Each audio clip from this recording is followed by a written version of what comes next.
Thank you for staying with us. Less than 24 hours after officially announcing his move to the Accord Party, Governor Ademola Adeleke has emerged the party's governorship candidate ahead of next year's election in Osun State. The primary election is taking place less than 5 days to the deadline set by INEC for political parties to conduct their primaries and submit their names of their governorship candidate. For more on this political development and the change of camp by the Osun State governor, we are being joined by public affairs analyst Dr. Khalifa Abbas. How significant is the criticism from Chris Imumolen-led executives on Adeleke's political strategy? Well, it highlights functional tension within the party system because they have two functions, and I think the court is yet to decide who has their particular position.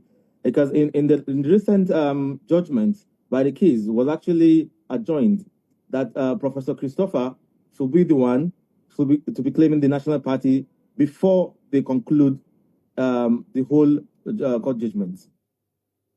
So, to you, does this signal possible factional tension within the Accord Party or PDP loyalists?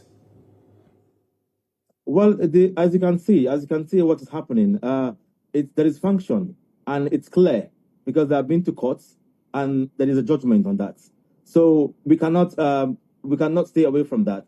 And I think the governors coming to Accord Party with this function is going to be a problem if it's not actually resolved within the both people that are claiming for that particular chairmanship seats. You know, the Chris Imumolen executive has said the governor came through the back door. What do you make of that? Well, I think the governor, before joining the party, should have understand what is actually going on in that particular party. If you want to buy a house, you have to make sure that the document that is being presented to you are actually real before you go ahead with the payments. You understand me? So I think it's an assignment that should be have done before now to understand what is happening in the party is actually going to in the process of him winning the next election. So, and if there is a problem in that particular party, I think he should have understand how to handle it better than going to only one function, because it might affect him in the future if he wins the election. Could this alleged move set a precedent for other politicians in the state or nationally?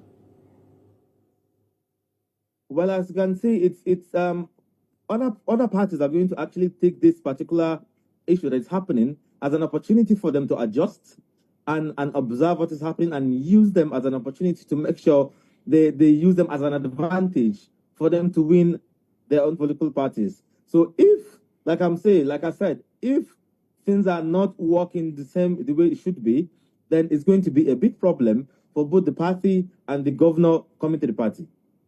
So let's even now analyze, how the governor came into the party.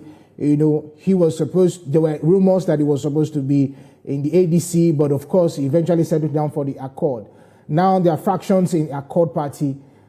What do you think the Accord Party need to do at this particular point in time? Also, for the governor, who already, the party said they have actually screen him and submit his name for INEC, but there are factions already. How do they solve this? Well, if you understand what is happening, Professor Christopher's faction said his move to Accord Party is actually invalid. You understand my point? And Barrister Maxwell is the one that actually went through with all the proceedings. And I think if it is not actually being taken care of, what I would say to this is, I think the party can come together and resolve their internal problem, because the governors coming to the party, I think, is an additional value for them as a party. If they are actually going to have the same mindset towards the benefit or what will benefit the party or the party system.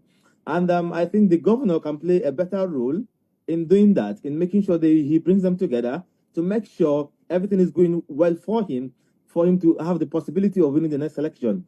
And if you notice something, he left the PDP because of these particular problems, because of the factions they're having, the court cases they're having. So coming down to Accord Party with a similar problem, it's actually a question to ask, because if you had asked me, I would ask him to move to ADC, but I don't know what actually happened between ADC and him that led him back to Accord Party. And if you notice, even the president had to intervene within the APC's candidates for them to have a consensus for only one person.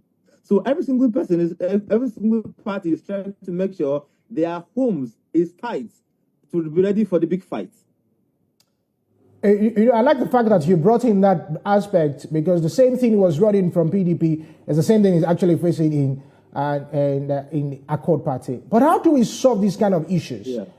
Politicians, when they are cross-carpeting, what they are running from is what they are also meeting at the other party. How do we solve these kind of issues? We solve them by having a dialogue, a good dialogue that will bring them together.